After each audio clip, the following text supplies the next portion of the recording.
My name is Naomi Archer. I'm 34 years old and I'm a machinist. I run a CNC lathe at a precision manufacturing shop that makes aerospace components. I've been doing this for 12 years. I make decent money, not rich money, but honest money. The kind of money earned on concrete floors, with sore hands, sharp measurements, and the kind of focus where one careless move can destroy hours of work. I can hold a tolerance so tight, most people would need a magnifier just to understand what went wrong. I'm telling you this because you need to understand something from the beginning. The motorcycle was not a toy. It was not some loud midlife crisis decoration sitting in my garage. It was not a random hobby I could throw away because someone else decided it was inconvenient. It was 5 years of my life. I started the build when I was 29. It came from a 1978 Honda CB 750 frame I found at a swap meet for $400. Back then, it was barely more than a metal skeleton, rusted in places, forgotten by everyone who walked past it. But I saw what it could become. That had always been my problem, I guess. I could look at broken things and imagine them finished. Over 5 years, I rebuilt that bike from the ground up. I machined custom engine brackets myself after hours at the shop, with my boss's permission. I made the valve covers. I made the foot pegs. I rebuilt the engine piece by piece. Full teardown, new pistons, new rings, new cam chain. I lapped the valves by hand until my fingers cramped. I welded the subframe modification myself. I painted the tank in a friend's garage over 3 weekends. British racing green, one cream stripe. Clean, sharp, old school, beautiful. By the time it was done, I had put around $14,000 into parts, materials, powder coating, upholstery, wiring, and everything I couldn't do myself. That didn't count my labor. If I had billed my own hours, the bike would have been worth more than most used cars. But I didn't build it for resale. I built it because building things is who I am. Every bolt on that bike had passed through my hands. Every bracket had a memory attached to it. Every scratch on my workbench had a story behind it. When I looked at that motorcycle, I didn't see money. I saw every late night I chose patience instead of quitting. I saw proof that I could make something beautiful out of almost nothing. The bike was titled in my name, registered in my name, insured in my name. I had every receipt, every order confirmation, every progress photo. More than 400 pictures showing the entire transformation from a bare frame on a stand to a running, rideable machine. My boyfriend Ryan never liked it. At first, I thought it was concern. He said motorcycles were dangerous. He said he didn't like imagining me on the road with distracted drivers. And honestly, I understood that part. I never mocked him for worrying. I wore full gear every time I rode. Helmet, jacket, gloves, boots. I didn't ride recklessly. I didn't race. I didn't disappear for entire weekends. Maybe twice a month, usually on Sunday mornings. A quiet route outside the city, back before lunch. It wasn't taking over our life. But Ryan treated it like it was. He called it your other boyfriend sometimes, smiling like it was a joke. Except every time he said it, the smile got thinner. The words got sharper. The garage started becoming something he brought up whenever we argued about completely unrelated things. Ryan worked in dental administration. Neat, organized, practical in a way that looked responsible from the outside and controlling from the inside. He liked things clean, predictable, useful. And to him, my motorcycle was none of those things. When we started talking seriously about moving in together long term, he said, "I assume the bike goes eventually, right?" I looked at him from across the kitchen table. "No," I said. He laughed softly, like I had misunderstood the adult part of the conversation. "I mean, once we're building a real future. The bike is part of my real future." His face changed then. Not dramatically. Just enough. That was the first time I saw it clearly. Ryan didn't see the motorcycle as dangerous. He saw it as disobedient. Over the next few months, the conversation came back again and again. He said the garage space could be used better. Storage, a home office, a workout area, something more adult, something for us. Every time I told him the same thing. The bike stays. Then, about 5 weeks before everything exploded, he brought his sister into it. His younger sister, Kelsey, was 26. She worked valet at a hotel, bounced between apartments, and always seemed to be waiting for her life to become someone else's responsibility. She wasn't evil at first glance. She was charming in that careless way some people are when they've never had to clean up the mess after they charm people. She had been saying she wanted a motorcycle for about a year. She didn't have a motorcycle license. She didn't have money for one. She didn't know how to maintain one. But she wanted one. And in Ryan's family, wanting something apparently counted as the first step in a plan where the second and third steps were someone else provides it. One Tuesday night, Ryan sat me down after dinner. He had that calm expression people wear when they've already made a decision and are pretending it's a conversation. "I've been thinking," he said. My stomach tightened before he even finished. "Kelsey's birthday is next month. I want to give her the bike." For a second, I genuinely thought I had misheard him. What bike? He blinked, annoyed that I was making him say it. Your motorcycle. I stared at him. He continued, smoother now, like he had rehearsed this. You barely ride it. She's been wanting one forever. And honestly, Naomi, you're 34. You're too old to be risking your life on that thing. Too old. I was 34. I ran heavy machinery for a living, lifted steel parts most people couldn't move, and had built the machine he was casually trying to give away. I said very slowly, "You are not giving anyone anything. That is my bike." He leaned back. "We're building a life together. That doesn't transfer ownership. You're being selfish." No, I'm being accurate. His jaw tightened. "It solves two problems, Kim," he said. "Kelsey gets something that would make her happy, and we get the garage space back." That sentence stayed with me. We get the garage space back. As if it had been stolen from him. As if the thing I built before he ever entered my life had somehow been trespassing in his future. I put my fork down. The title is in my name. Registration is in my name. Insurance is in my name. You do not own it. Your sister does not own it. You don't get to give away someone else's property because you've decided it would be convenient. Ryan rolled his eyes. You're acting like I'm stealing from you. I looked straight at him. If you touch that bike, we're done. The room went quiet. For the first time that night, he didn't have an immediate answer. Then he laughed under his breath. You'd end a relationship over a motorcycle? No, I said. I'd end a relationship over someone thinking they have the right to steal from me. His face hardened. He called me dramatic, said I cared more about metal than people, said I had no idea how partnership worked. Then he went to bed angry. And I stood alone in the kitchen, listening to the house settle around me, telling myself he would never actually do it. That was my mistake. For the next 2 weeks, Ryan acted like nothing had happened. That should have reassured me. Instead, it unsettled me. Because Ryan wasn't the type to let go of something once he decided he was right. He wasn't explosive. That would have been easier to recognize. Ryan was quieter than that. Controlled. Strategic. The kind of person who smiled while rearranging your life, one small decision at a time until you woke up inside something you never agreed to. So when he stopped bringing up the motorcycle, I should have known he hadn't changed his mind. He had changed tactics. Life kept moving. I went to work. Came home tired, smelling faintly of machine oil and coolant. Made dinner. Watched TV beside a man who could discuss weekend grocery plans while apparently plotting theft. And yes, looking back, that sounds dramatic, but only because I know what came next. That Thursday started like every other Thursday. Alarm at 5:15. Coffee by 5:30. Out the door before sunrise. I spent the day at the shop troubleshooting a titanium aerospace batch that kept drifting out of tolerance. By the time I clocked out, my shoulders ached, my hands smelled like metal, and all I wanted was a shower and silence. I pulled into the driveway around 4:30. Hit the garage opener, watched the door rise, and froze. The space was empty. At first, my brain refused to process it. The floor where the bike sat every day was just bare concrete. A few old oil marks. The battery tender cable coiled neatly. The cover tossed to one side like discarded skin. I stood there staring, not panicking, not thinking, just staring. There's a strange moment when something impossible happens, and your body doesn't know which emotion to choose first. That was me. Then my stomach dropped. Hard. I walked inside. Ryan was on the couch scrolling his phone, completely relaxed. He looked up once, saw my face, and said, "Before you freak out." That sentence alone almost finished whatever was left of us. "Where is my motorcycle?" He sat up straighter, already defensive. I had it moved. Moved. Such a neat little word.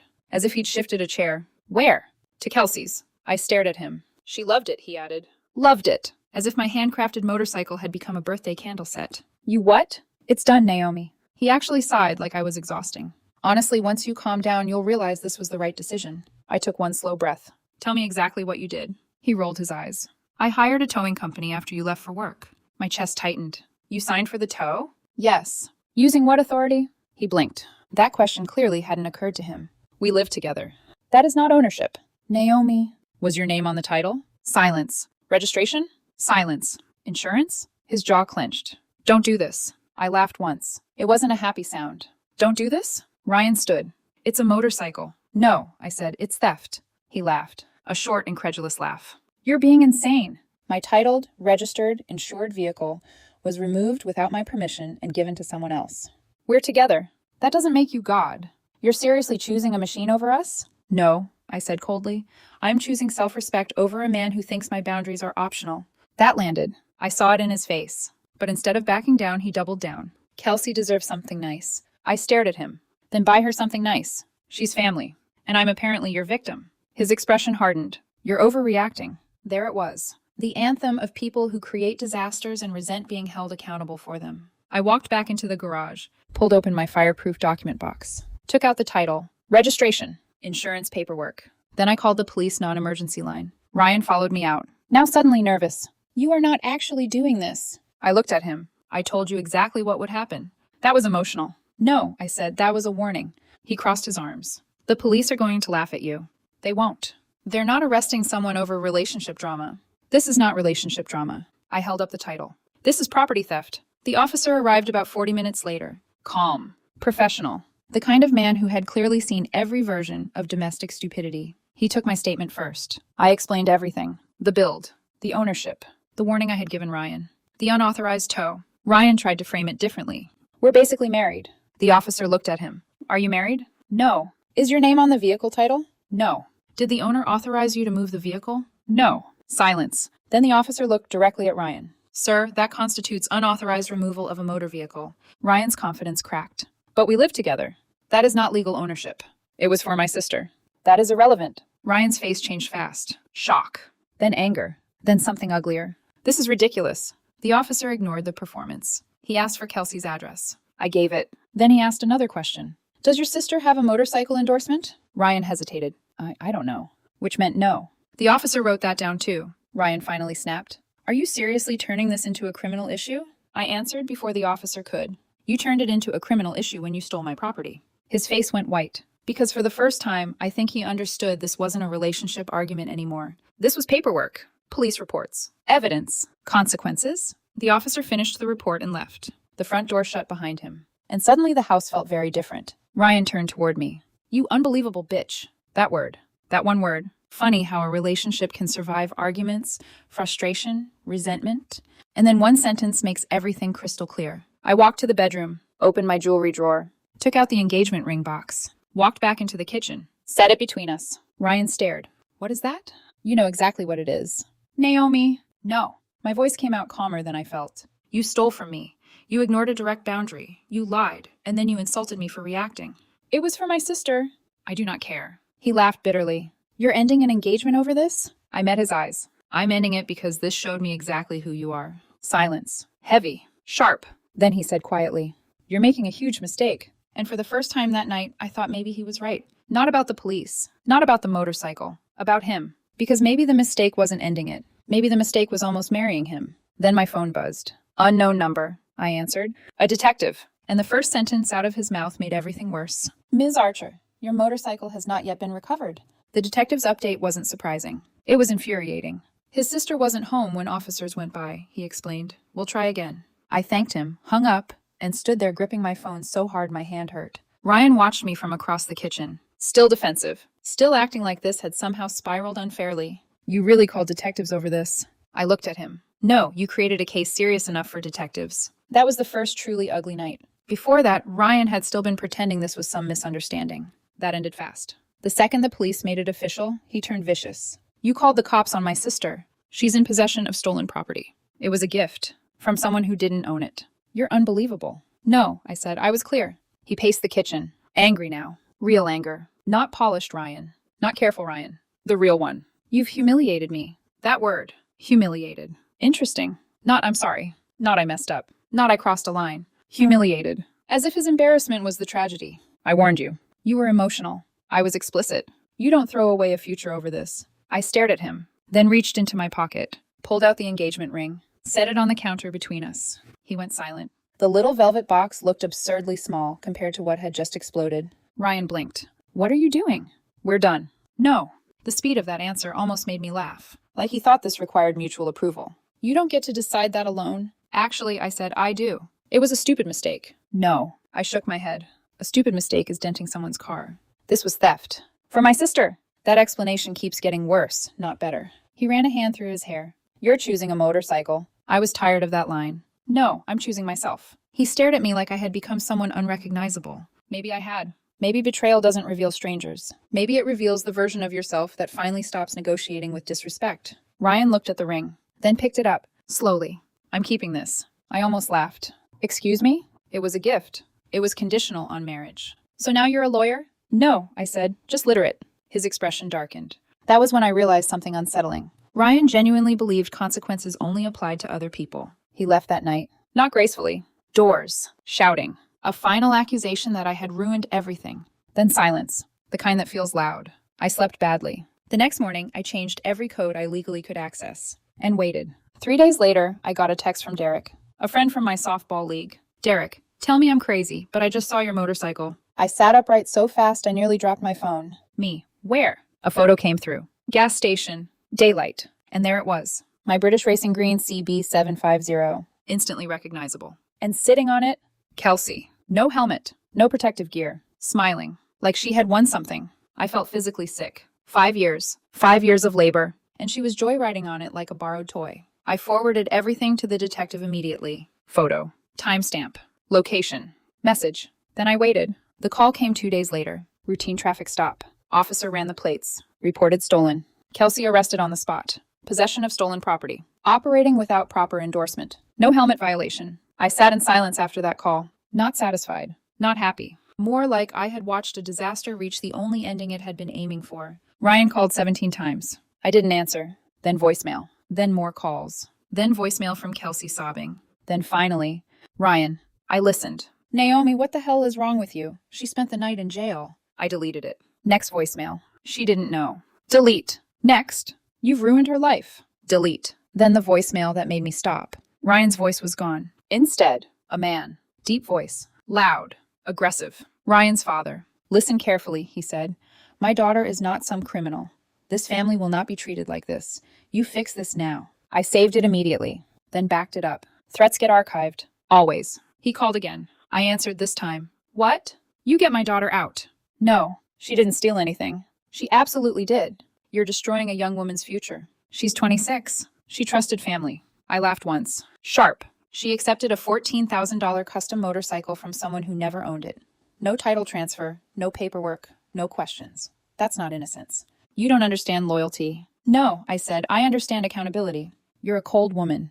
Maybe. Pause. Then, you don't want enemies. There it was. Not subtle anymore. Threats. Pressure. Intimidation. The usual family strategy when consequences show up. I kept my voice calm. If you contact me again threatening me, I'll forward every recording to the detective. Silence. Then the line went dead. That should have been the end. It wasn't, because the next development was worse. The DA reviewed everything and decided Kelsey might not be the main problem, because someone else had arranged the tow, signed the paperwork, transferred stolen property, orchestrated the entire theft. Ryan. And suddenly, this wasn't just about his sister anymore. I wish I could say Ryan sounded shocked when the legal pressure shifted toward him. He didn't. He sounded offended, like the entire situation had become inconvenient in a way he hadn't anticipated. That told me everything. The detective called about 10 days later. His voice was matter of fact. Ms. Archer, based on the evidence, the district attorney is reviewing your ex-boyfriend's role separately. Ex-boyfriend. That word felt strangely clean. I asked what that meant. It means his sister may not be viewed as the primary actor. I leaned against the kitchen counter because he arranged the theft. Pause. Then, essentially, I closed my eyes. There's a strange grief that comes when someone confirms what you already knew. Not shock. Not heartbreak. Just this hollow feeling of, so that's really who you are. Ryan had hired the tow. Ryan had signed the release. Ryan had knowingly transferred my property. Ryan had watched me come home and discover the empty garage while sitting on the couch like he had solved a household problem. That wasn't impulsive. That was planned. That night, Ryan showed up at the house. No warning. No apology. Just pounding on the front door. Hard. I looked through the peephole. He looked exhausted. Wrinkled shirt. Wild eyes. The kind of disheveled look that tries to communicate suffering. I almost didn't open it. Almost. But part of me wanted to hear what kind of story he had built for himself. I opened the door but kept the chain on. What? Seriously? That's not an answer. He exhaled sharply. They're talking about charging me. Yes. Because of you. No, I said evenly. Because of you. His jaw flexed. You could stop this. Why would I? Because we loved each other. Past tense. Interesting. Love doesn't make theft legal. It was a mistake. No. I shook my head. Mistakes are accidents. This required scheduling. That landed. I saw the flicker. Then anger replaced it. You always do this. Do what?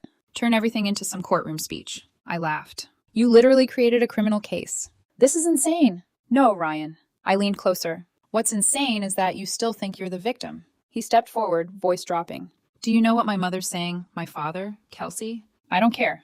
You've destroyed my family. No, your family did that all by themselves. His expression changed. Cold now. You know what your problem is? I almost shut the door. But he kept going. You care more about control than people. That actually made me laugh. A real laugh. Because coming from Ryan? Incredible. The man who stole my motorcycle is lecturing me about control? It wasn't about the bike. Then why did you do it? Silence. There it was. The question he couldn't answer honestly. Because the truthful answer wasn't flattering. It wasn't about safety, or maturity, or family generosity. It was about power, about proving that what mattered to me could be removed if he decided it should be. He looked away first. That told me enough. Then came the performance pivot. Classic Ryan. Shoulders dropped. Voice softened. Naomi. There it was. The wounded tone. The almost apology voice. The one designed to make me remember old versions of him. I made a bad decision. Not enough. I was trying to think about our future. Not enough. I handled it badly. Still not enough. Then, I miss you. That one almost hurt. Because a cruel truth about endings is that sometimes the person who betrays you says something genuine after it's too late. And sincerity doesn't repair character. You don't miss me, I said quietly. He frowned. Yes, I do. No. I met his eyes. You miss access. That hit harder than anything else I had said. I saw it. He stepped back. That's unfair. Is it? Silence. Then I said the thing I hadn't wanted to admit even to myself. I don't think you ever respected me. He flinched. Good. Some truths should sting. He shook his head. That's ridiculous. Is it? I folded my arms. You mocked what mattered to me. Because it was dangerous. You ignored boundaries. Because we were building a life. You stole from me. Silence. Then quieter. And when I reacted, you called me dramatic. Nothing. No defense this time. Because there wasn't one. Ryan looked suddenly older. Not physically. Emotionally. Like consequences had aged him in a week. Then he said something that surprised me. If you drop this, maybe we can still fix it. I just stared. There are moments where someone reveals such staggering delusion that language temporarily leaves you. That was one. Fix what? Us. I actually laughed. A sharp, disbelieving sound. You think there's still an us? You're emotional right now. And there it was. That old instinct. Dismiss. Minimize. Reframe. I shut the door. Not dramatically. Just firmly. And through the wood, I heard him say, "You'll regret this." Maybe. But not for the reasons he thought. A week later, the district attorney officially offered Kelsey a plea deal. Reduced charges. Probation. Restitution. No felony. Smart. But accepting it came with one ugly implication. That the motorcycle had, in fact, been unlawfully transferred. Which meant the spotlight moved directly onto Ryan. And that was when his lawyer called. Ryan's lawyer called on a Tuesday afternoon while I was at work. I almost didn't answer. Unknown number. Normally, I let those go to voicemail. But something told me to pick up. Ms. Archer? Professional male voice. Measured. Polite. This is Daniel Mercer. I represent Ryan Holloway. Even hearing Ryan's name made something in my chest tighten. Not love. Not pain. Just exhaustion. What do you want? A brief pause. Then the lawyer slipped into that careful legal tone people use when trying to sound neutral while delivering ugly news. My client would prefer to resolve this matter without further escalation. I nearly laughed. Escalation? Yes. You mean consequences? Another pause. He adjusted. Ryan is willing to cooperate toward a mutually acceptable resolution. I leaned back in my chair. Interesting. Because when he stole my motorcycle, cooperation didn't seem like a priority. The lawyer ignored that. Professional people are good at stepping around truth when it's inconvenient. The district attorney is reviewing charges. My client hopes to avoid formal prosecution. Of course he did. That was the first rational thing Ryan had done in weeks. What exactly is he offering? He is prepared to support restitution arrangements and encourage full cooperation from all parties. That phrasing irritated me immediately. Say it plainly. Pause. Then, he would like you to express that you do not wish to pursue aggressive prosecution. There it was. I almost smiled, because suddenly everything became simple. No. Ms. Archer. No. My client regrets... Did he regret it while signing the tow authorization? Silence. Did he regret it while watching me discover the empty garage? Nothing. Did he regret it while calling me dramatic? Still nothing. Then the lawyer tried another angle. Ryan's future would be significantly impacted by criminal charges. I stared at the shop wall. Titanium tolerances posted beside machining specs. Funny how reality keeps moving while your personal life detonates. And mine? I'm sorry? My future, my property, my financial loss, my safety after threats from his family.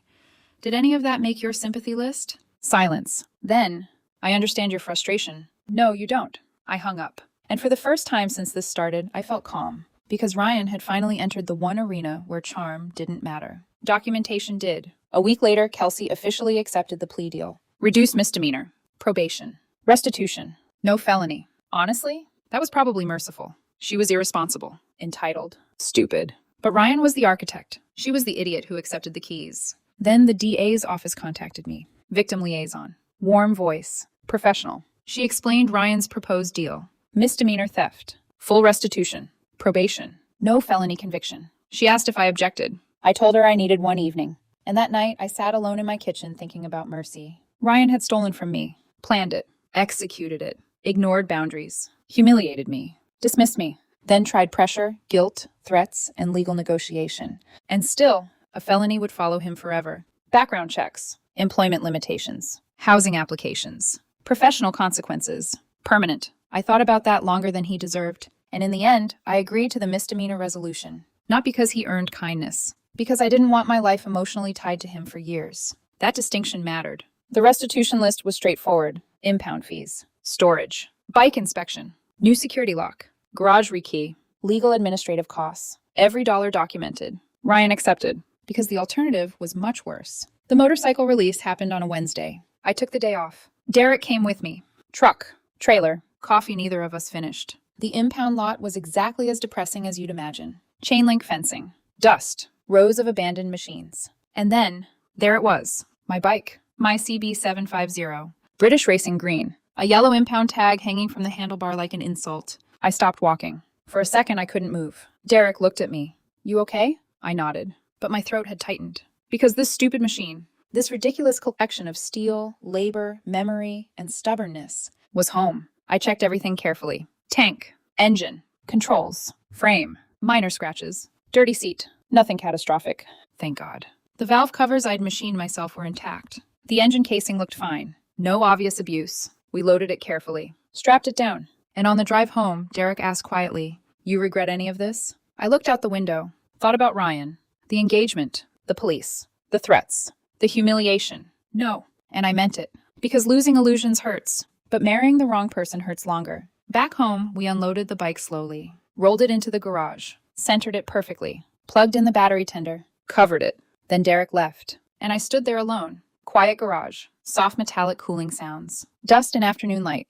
And finally, I cried. Not dramatic sobbing, not collapse, just quiet tears I hadn't allowed myself. Because grief is strange. I wasn't mourning Ryan. I was mourning the version of my future I thought I had. The woman who believed respect was mutual. The woman who almost explained away theft because it came from someone she loved. That woman was gone now. And honestly, good. My phone rang that evening. Ryan's mother. I considered ignoring it, then answered. Her voice sounded tired. Older, flattened by consequences. My daughter has a record. I said nothing. My son has a record. Still nothing. All over a motorcycle. I took a breath. No. Silence. Then calmly. Over theft. Long pause. Then she whispered, "I hope this was worth it." I looked toward the garage, toward the life I almost handed away, and answered honestly, "I'm not happy." Pause. But I'm relieved. Then I hung up.